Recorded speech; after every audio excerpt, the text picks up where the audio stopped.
Well, thank you all for coming and watching this extraordinary film. And I'm going to introduce Nikki Hemmer, who is an assistant professor here at the Miller Center, author of Messengers of the Right, which is a history of conservative media going back to the post-war period and starting to work into the years that you see in this film. And our two special guests, Ron Christie and Mark Herzog. And why don't we give Mark a big round of applause for this film.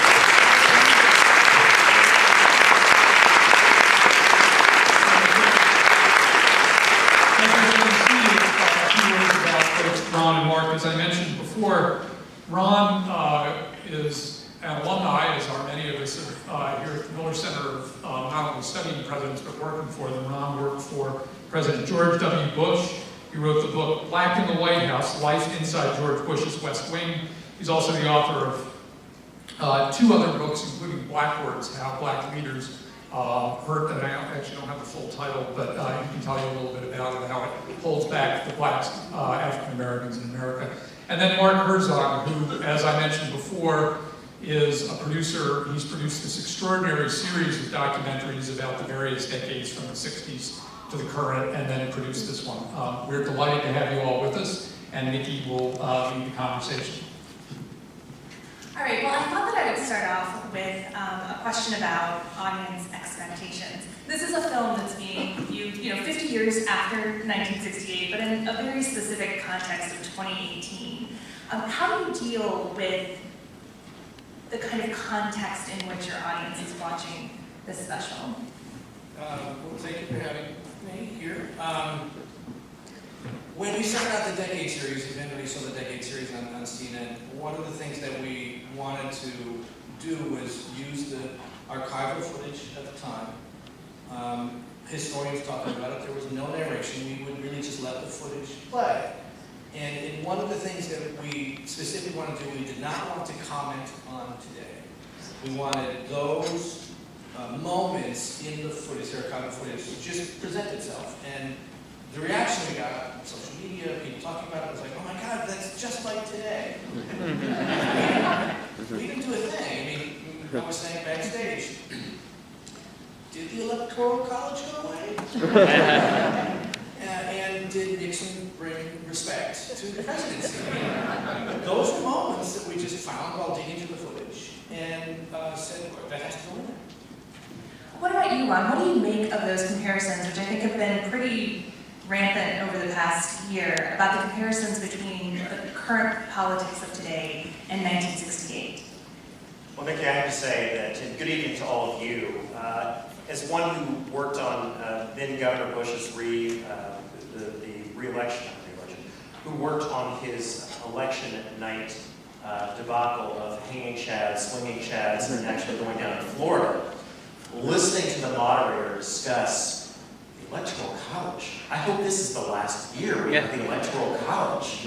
And then listening to Democrats and certain others in the political arena talk about why haven't we gotten rid of the Electoral College. It really struck me that, now in full disclosure, I was born in 1969, so I'm only going to talk about this in the context of my historical swath of this.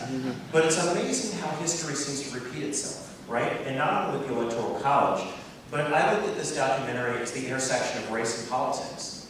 So much of our discussion right now is about racial tensions in the United States. So much of our political discourse is about, do we trust the president? Is the president actually tearing us more apart as opposed to bringing us together? And I commend the work that you've done of really being able to take a snapshot of something that happened so long ago, and that those issues are as salient now as they were in 1968. Yeah, I think that salience really comes across, but so does kind of the chaos of 1968. I mean, there's so much to cover, even in 3 hours altogether of trying to tell the story of 1968. It's kind of hard to hit everything and to create a narrative out of that chaos. How did you decide what to follow as you went through? Well, for the 60s, the series that played on CNN, we did one entire episode on 1968. We did things on the Greece invasion, we did things on the Vietnam War, but we decided we wanted, that year was so chaotic we had to do 1 hour on it. And later on with the 50th anniversary coming up, CNN said, let's do a deeper dive, and we were much happier to do that. Let's really open it up. I mean, there are things we never even got to. And literally the footage I think that we had in that 1 hour for 1968, barely any of that is even in this 4 hours. And when we started looking at how to tell that story, do we do one episode on the Vietnam protest, one episode just on the election? Well, they're all interconnected. So we decided to do it by season, because if you really look at it, each season, winter, spring, summer, fall, just had their own arc. And you couldn't believe what was happening in the beginning of that particular season and then how it ended. I encourage you to see, it might be on See and Go, winter and spring, because they're just as volatile as this, and they set up all of this. So in a storytelling process, we realized we had sort of 4 perfect hours.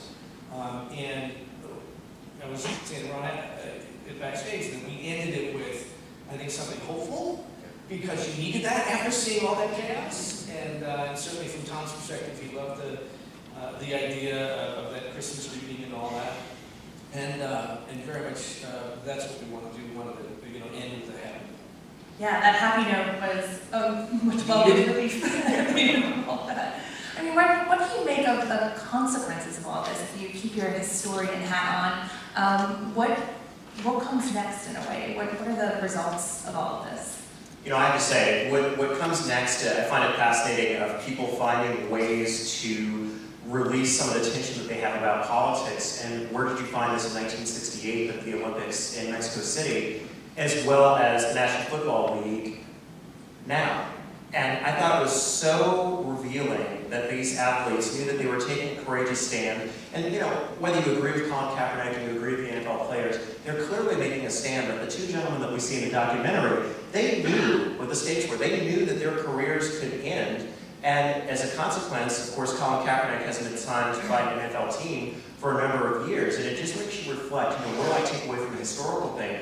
Once again, it seems that history repeats itself, that athletes feel that they are the conscience to give voice to those who don't have power, who don't have influence, but they have that platform, and they're using that platform to try to enact social change. Well, and I want to say, too, that those 2 men not only lost their careers in running, but had a hard time finding jobs afterwards throughout their career. They certainly didn't have the money Colin Kaepernick had. Exactly.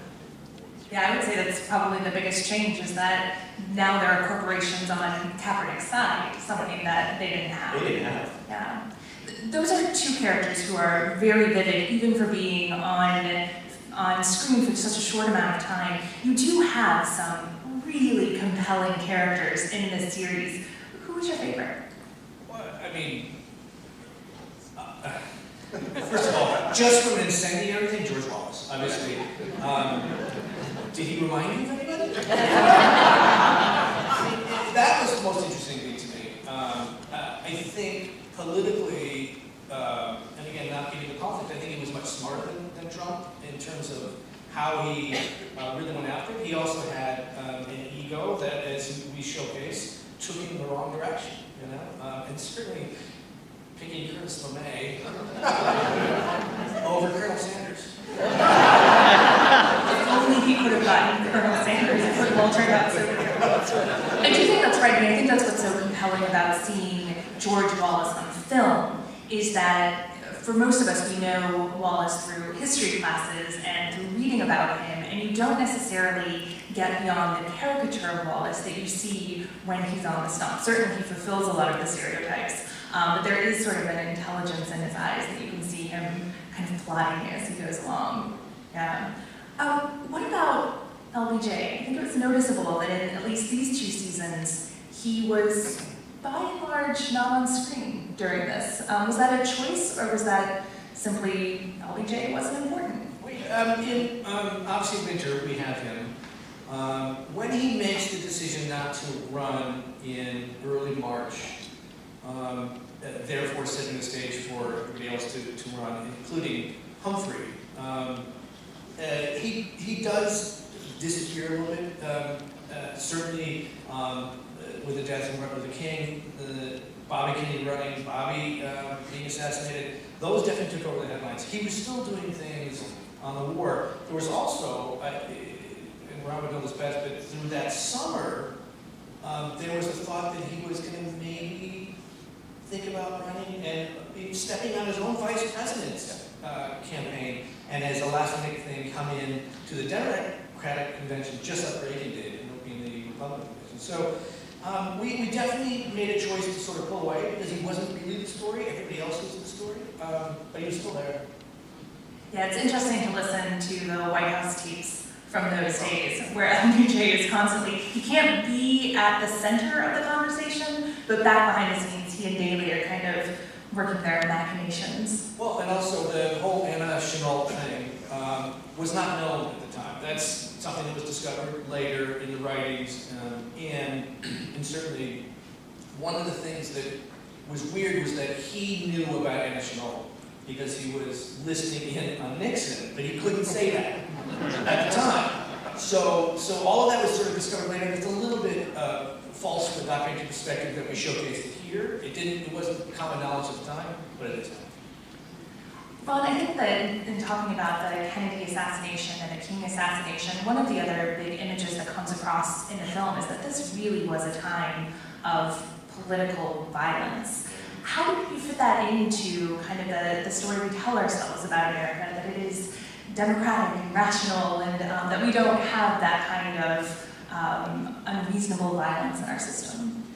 You know, what struck me is how the students, particularly in Chicago, who were trying to peacefully march and peacefully assemble, how that they were treated by the Chicago Police Department. And one of the things I think that comes out brilliantly in the documentary is that LBJ did not want to put this convention in Chicago. And it was Daley assuring him that this is going to be safe, it's going to be orderly, this is going to be all cool, and all hell broke loose. And I looked at that, and I looked at the last, say 8, 9 years, and you see the rise of the Tea Party, and you see the rise of a lot of these demonstrations that are going on around the country, that we've evolved in certain respects in a very positive way.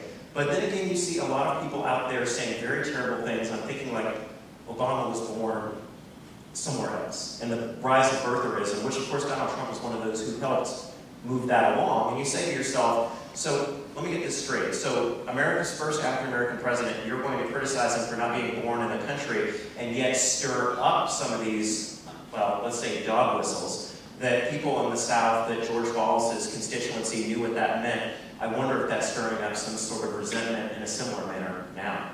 And of course, George Wallace, 4 years later, is the victim of an assassination attempt. I want to say one thing along those lines. The protesters in Chicago, you recall, Mayor Daley called them terrorists, which I thought was, wow, okay. And then beyond all that, I had the good fortune of interviewing Tom Hayden before he passed away. And you know, he recalls the chaos of law and order was being thrown into chaos by the people supposed to bring law and order. And in a weird way, if they just let them sleep in the parks, would this have ever happened? You know, I mean, yes, they would protest, but not at night. Nowhere else would happen. I thought that was really interesting. And he had to say, like, just let us sleep in the parks and let's just do a peaceful thing as opposed to being beaten up in the streets. Right, it was the crackdown. I think that was one of the things that really came across, because again, if you listen to the conversations between Johnson and Daley, they're talking about what a good job the police have done and how restrained they were, which is definitely not the feeling that a lot of other folks had. No. Can I one other thing that came to mind, looking sort of at a historical lens, looking back to 1968, looking at where we are now. One of the things that struck me that we saw in this documentary is the fact that in 1968, political conventions still mattered, both on the Democratic side and the Republican side, and that the delegates, I don't know how many of you have been to political conventions, I loathe them at all costs, and I try to avoid them at all costs, and naturally I go every 4 years. But at the time, it meant something. It wasn't a fait accompli. It was not a fait accompli, and that you saw that the candidates were scurrying from hotel to hotel, they're going from delegation to delegation, whereas now it's a pre-baked mechanism. You know who's going to win, you know who the candidate is, they're coming in for the coronation, and I thought to myself watching this, maybe we might have better candidates who elect to get in the process. If a Ronald Reagan can jump in, if Nixon gets in there, if all these folks can get in, maybe we ought to revisit the way that we nominate our candidates so that someone who doesn't have as much money or notoriety can get in and make their case.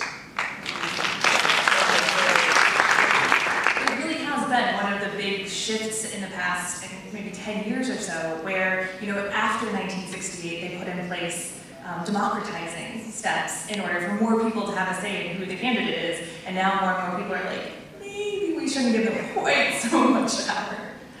Mark, I wanted to ask you, the 60s, especially the late 60s, are really known for their culture, for the music, for the movies. You had a lot to choose from when it came to the sounds and the films that you drew from in this. How did you make the decision for what to include? Culturally? Yeah. Well, we wanted things that resonated with what we were saying politically. Certainly Night of the Living Dead, I think most people would go, we chose that film, but it had a really interesting storyline to it, and was political as well as a horror film. And we had to put Elvis in there.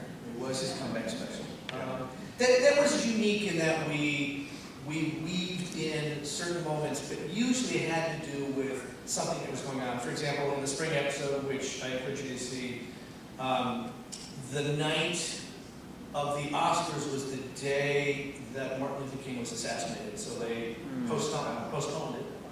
And I think a couple days, and then when they came up, Gregory Peck came up and did this beautiful speech about Martin Luther King. So yeah, we used the cultural moment, but it really had to do with what was going on at the time. So, and then when, oddly, we start each episode with a different song, just to put us in the place. The winter starts with Sound of Silence, and the spring starts with Revolution from the Beatles.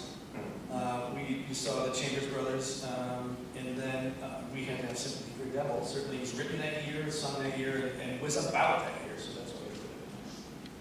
One of the other big storylines in here is the crack-up of the Democratic coalition. Ron, what do you make of the realignment of American politics that's happening in 1968 and how that's playing out and changing American politics? Well, isn't it fascinating that in 1968, as well as in 2016, on the Democratic side of the aisle, you're talking about coalitions, you're talking about people of color, you're talking about young people, you're talking about different folks that you can cobble together to get votes, as opposed to looking and talking to Americans as Americans. And I don't personally like the notion of a coalition. Like, I think that you should make the case for why you're the best candidate and why you're the positions of the best ones, as opposed to appealing to people specifically because they are part of a coalition or a protected class. And yet again, 50 years later, here we are, and you look at the struggle that the Democrats are going to have in 2020 of, well, does Kamala Harris represent the African-American constituency? Do you have, you start picking people off by Elizabeth Warren, does she appeal to women, and all this, and I think, why can't we just appeal to voters as politicians, as people who have positions, rather than coalitions? Something that's bothered me from that convention to the present day. There's a lot of convention footage in the episodes that we saw. How did you sort of zero in on what to pull out of that convention footage? How much of it was about trying to include the speeches, including the violence that was happening, but also I think a flavor of what was happening on the convention floor? Well, we certainly wanted to give an understanding of what was going on, the chaos on the convention floor, and the different factions warring against each other. We certainly wanted that. We certainly want to tell the story of Mayor Daley and the fact that he was part of that convention and very much inside of it at the same time his troops were outside doing it. But we had the good fortune of having Dan Rather, who was there. We had Pat Buchanan, who was there for the Republican convention. And we certainly wanted to tell the insider story. And then we sifted through just a lot of footage and found these great moments. The moment with Shirley MacLaine and Rosie Greer watching the chaos out in the streets on TV. The moment when Dan Rather gets shoved down. You had to put that in there. And have him talk about it. So we very much wanted to explain what was going on, but in the Democratic convention, specifically, we wanted to showcase the two different worlds, outside and inside, and then they eventually really became the same world, chaos. That's why we put the map in there. We wanted to showcase that they were, the benefits weren't even near the convention center, but yet the entire city was aflame. Can I pick up on that point? Because obviously I'm a Republican, obviously I'm conservative, and obviously I love politics.